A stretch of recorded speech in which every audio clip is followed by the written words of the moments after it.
Welcome, Micah. This book is The Last Dog on Earth by Daniel Ehrenhaft.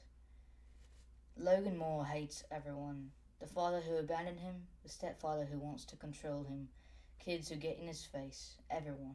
Except Jack, a mangy mutt that nobody wants. Except Logan. But Jack is in terrible danger. A mysterious disease is sweeping across the country, turning dogs into vicious, raging predators. Jack isn't infected, but that won't keep us safe. People are shooting dogs on sight and asking questions later. Now, Logan and Jack are on the run. There's nowhere they can turn and no one they can trust, except each other. Full disclosure, this is literally just for fun. I'm kind of just fucking around here. If I fuck up, please don't harass me. I'm leaving the comments on, so if you want to recommend any other books, I would appreciate that. And yeah, so here we go. Also, I'll probably be stopping on occasion just to fuck around and be like, oh, this is stupid, or just to break it down from my angle. So, fuck it. Prologue, the she-pup. Before the sickness, the pack had always hunted at night. The darkness gave it power. At night, the pack could be won, a stealthy, many-headed beast, dozens of eyes, hundreds of sharp teeth bared for an attack. The creatures who hid or burrowed underground during the day would be emerged in the shadows, and the damp air would ripen with their mingled scents. Beaver, chipmunk, deer, all nearby, all feast for the taking. Tonight, as always, the forest was full of possibilities, but tonight the pack was too weak to hunt. The sickness had all but destroyed it. The she-pup stood beside Mother at the mouth of the cave, whining softly. The emptiness in her belly was a sharp, gnawing pain. Mother had been still for days. She had started stalking prey again, only not for her own survival, but for the rest of the pack, and mostly for the she-pup and her brother White Paws. Both were only 6 months old, too young to fend for themselves. At last Mother growled. She shook herself and stretched. The wait was over. The she-pup's belly rumbled in anticipation. She sat, every sense focused on Mother's movement. Foam dripped from Mother's mouth. Her legs buckled. There was a foul odor coming off of her, but the she-pup ignored it. She wagged her tail and rubbed against her mother's body, welcoming her back into the world of the living. Mother turned to her, their eyes locked. The puppy's tail fell still. Mother's eyes were not her own. They were clouded, dull, seeing but not knowing. 1,000 generations of canine instinct flowed through the puppy's veins, and they all boiled down to a single command. Run! She darted out of the cave. Mother lunged at her, her jaws closing within inches of the she-pup's tail. The she-pup sprinted through the forest as fast as her stout body would carry her. Mother followed close on her heels, barking. The sound was savage, ferocious. Mud flew, twigs snapped. The puppy lost her footing several times, but Mother lost her footing as well. She staggered more than she ran. Eventually the she-pup grew too weak to continue. She whirled to face Mother, her heart pounding. Mother closed in on her with great wheezing gasps, and then she collapsed. The puppy hesitated. She took a few tentative steps forward, sniffing. There was a new scent in the air now. Like fear, it had been burned into her memory since before she was born. But she'd also encountered it firsthand, whenever she'd hunted at Mother's side for a night's meal. It was a scent of death. Incident report, Redmond County Sheriff's Office, June 15th. Officers Vasquez and Roper, responding to a domestic disturbance call, went to 719 Nakuntik Way. At the scene, homeowner Michelle Thompson reported that her Labrador Retriever, Jellybean, had attempted to maul her 11-year-old son. He just went crazy. I've never seen anything like it, Miss Thompson stated. The boy was unharmed, but when the dog continued its violent, aggressive behavior, Mrs. Thompson and her son vacated the premises. Officers determined that the dog was still inside the house, and loud barking, thunderous noises indicated it was still agitated. Officer Roper formerly of the Portland Canine Unit, entered the house in an attempt to soothe the animal, at which point the animal began to pursue Officer Roper. In the course of evading attack,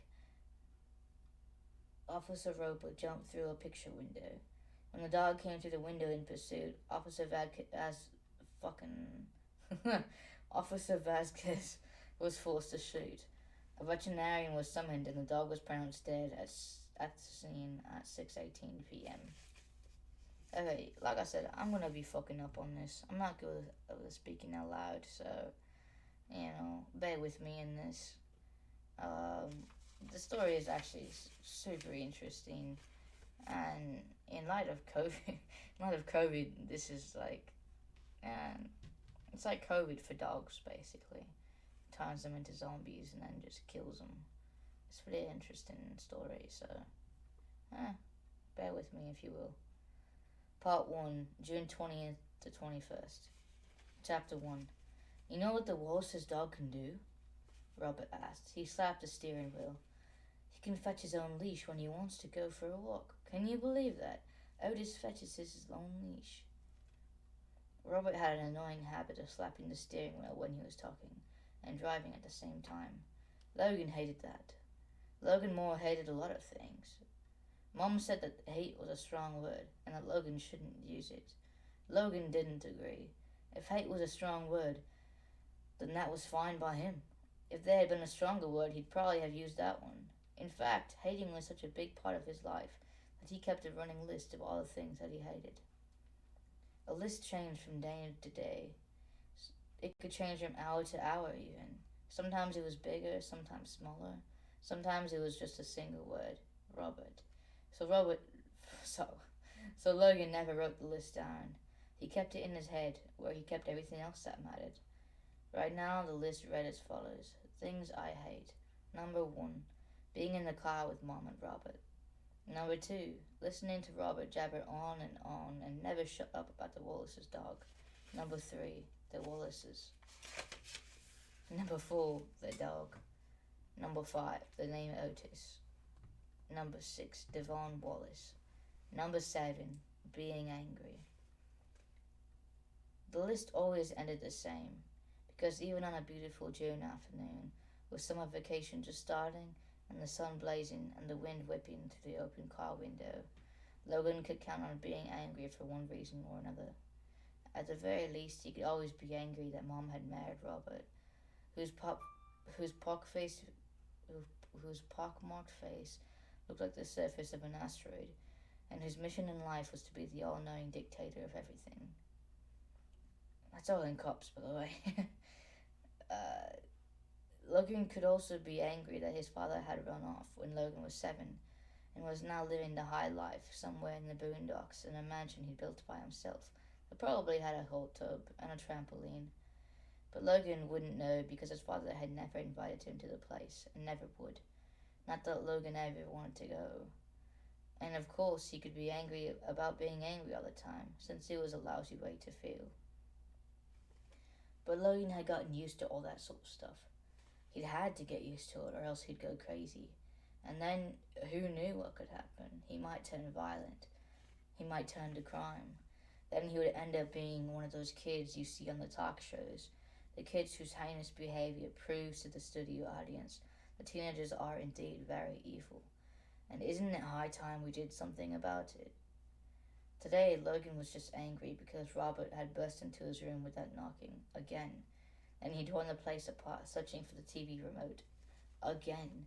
He couldn't find it, of course, because Logan didn't have it. But that didn't stop him from throwing all of Logan's stuff all over the place. His clothes, his books, everything. Even the lousy baseball mitt that he never used because it was so stiff it felt like concrete. And besides, there was nobody to play catch with anyways. Then Robert told him to clean up the mess. And on top of all that, Mom and Robert were dragging him to the Wallace's summer kickoff barbecue for the 80 billionth time. Logan would rather have his eyes poked out with a sharp stick. He'd rather be hurled into a pit full of poisonous snakes. He'd rather do anything than be stuck in the same place as Robert and Devon Wallace. But there is no point in dwelling on that. No point in dwelling on what he'd rather be doing. Every year the Wallaces hosted the same summer kickoff barbecue. Everybody in Pinewood was invited. That was the Pinewood spirit. Pinewood, fuck, that's a hard word to say. Pinewood was the lame housing tract in the lame town where they all lived, that being Newburgh, Oregon, otherwise known as Lameville, USA. And every day, the star attraction of the barbecue was Devon Wallace, the king of lameness himself.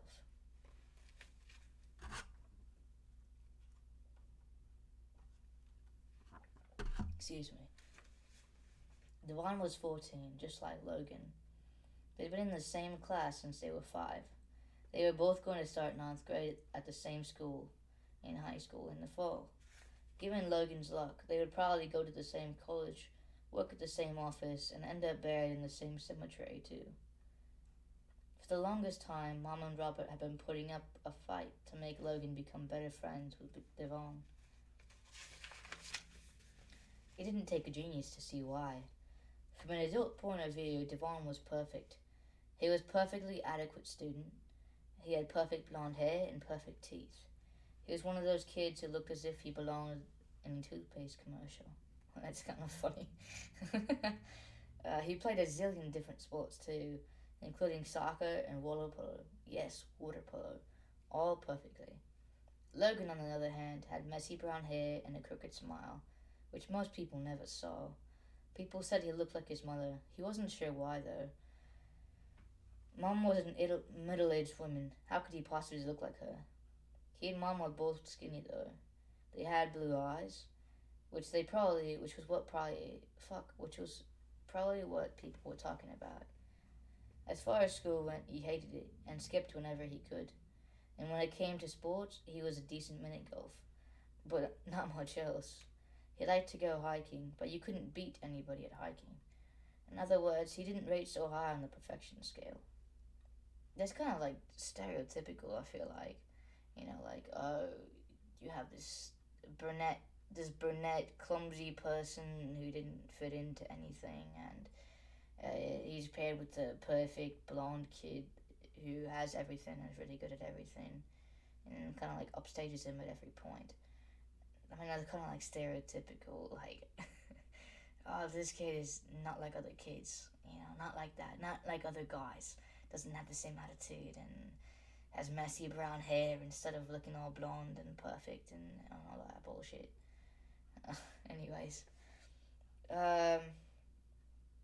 so it was natural that his mother and stepfather would want him to hang out with Devon Wallace. They were hoping that some of Devon's perfection would rub off on him.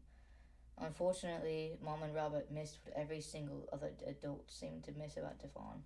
Namely, he was an ass. Man, who the fuck crossed out ass? Oh my god, what a dumbass. Somebody went through and crossed out the swear words in this shit. Fuck, it's my sister's book.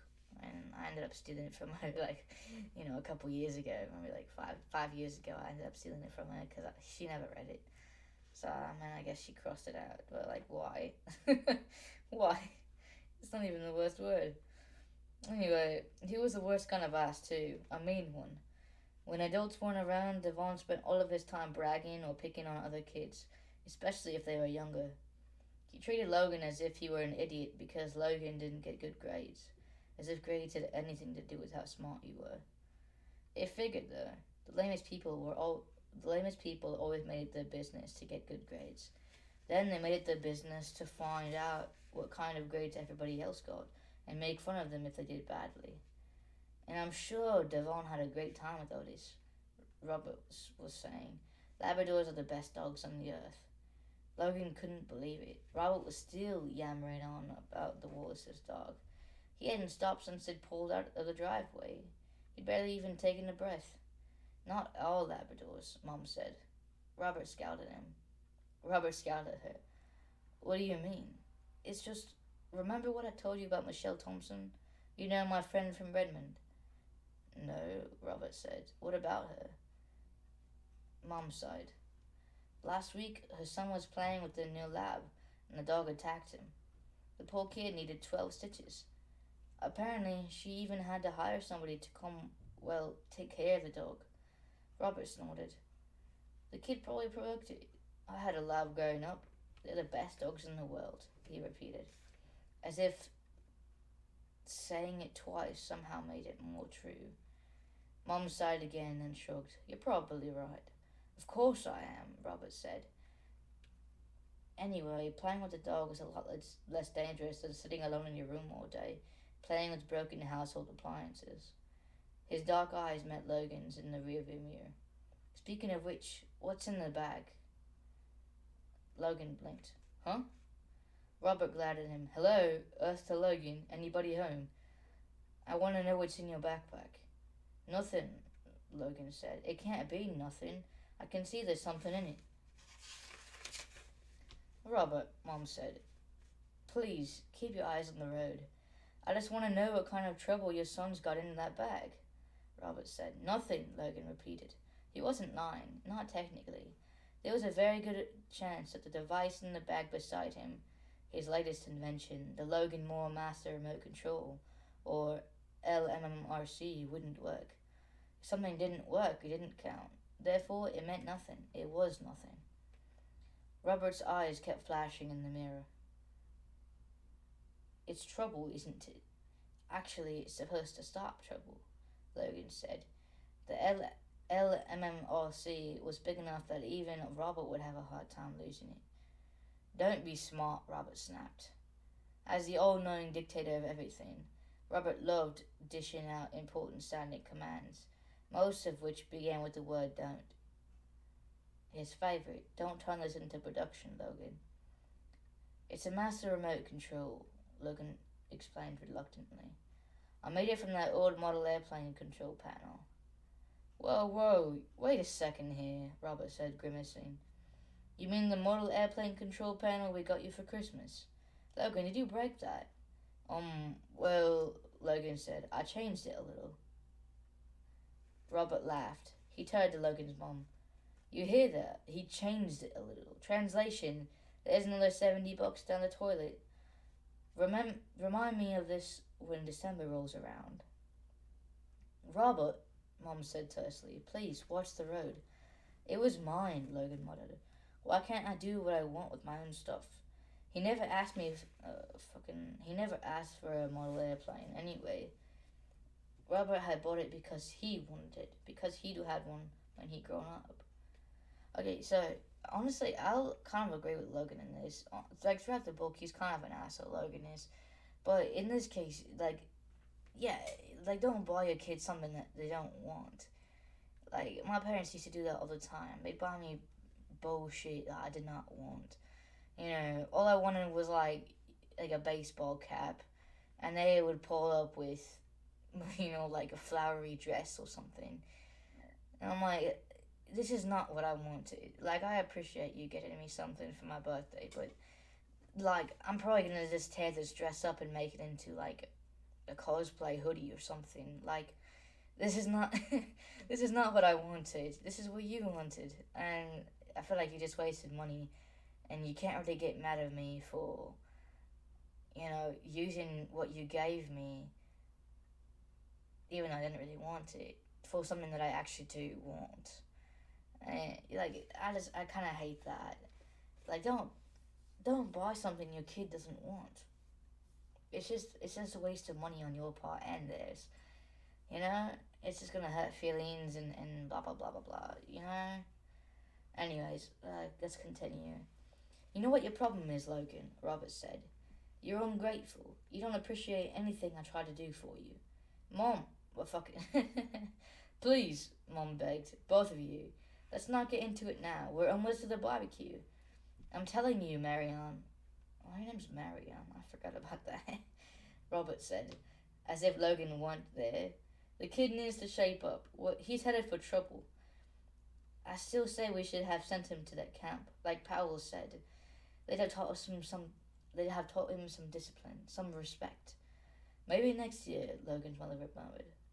When he's older. Logan could feel the muscles in his neck tightening. He turned his head and stared at the window. That camp, was the Blue Mountain Camp for Boys. It had been founded by an ex-Marine and was supposed to whip kids into shape by treating them like they were soldiers in a boot camp. Or prisoners. Logan had looked it up online. The picture showed a bunch of barracks-like huts surrounded by a tall cyclone fence with razor wire at the top. That was where Robert wanted to send him. Nice, he thought. Robert turned onto the Wallace's block and pulled up to the curb. The barbecue was already in full swing. The street was jammed with cars. Logan could hear the faint strains of music from behind the Wallace's big, perfect, beautiful house. The kind of cheesy, light rock music that only adults who lived in big, perfect, beautiful houses seemed to listen to. There were bright balloons hanging from the trees on the Wallace's wide front lawn, and a hand-painted sign. "Come around back. No party poopers allowed." "You know what?" Logan said. "Maybe I should just wait in the car. I don't think I'm allowed inside." "What in God's name are you talking about?" Robert demanded. But Logan didn't feel like explaining, because if he did, Robert would get angry. He'd probably have a heart attack, and that would be great at first, because Robert would clutch at his chest and choke out, "Help me, help me." But then he would grab Logan's neck in a final horror movie movement and strangle him, and they would stare at each other, eyes bulging, until they both died, because the most fiendish horror movie villains always manage to get in one last terrible crime before they get killed, which wouldn't be so great. So Logan just shrugged. Robert turned off the engine and pulled the key from the ignition. He leaned over the seat and looked Logan in the eye. "Don't turn this into production, Logan," he said. Let's see. Statement given by Rudy Stagg to Sheriff Van Wyck of the Redmond County, Oregon Sheriff's Office on June 20th. "My name is Rudy Stagg. I am 42 years old, and I have lived in Redmond my whole life. I am a home security consultant. I also run a dog training business. I train dogs for home security. For the record, I want to state that I did absolutely nothing wrong. I shot and killed the dog this morning because the dog was endangering human beings. In my judgment, deadly force was necessary. As every officer in this town knows, I am licensed to carry a firearm. I own a registered .357 Colt Magnum. Derek Colby called me because his Rottweilers were acting strange. Now, these were dogs that I knew and trained myself, so I went out to see what was wrong.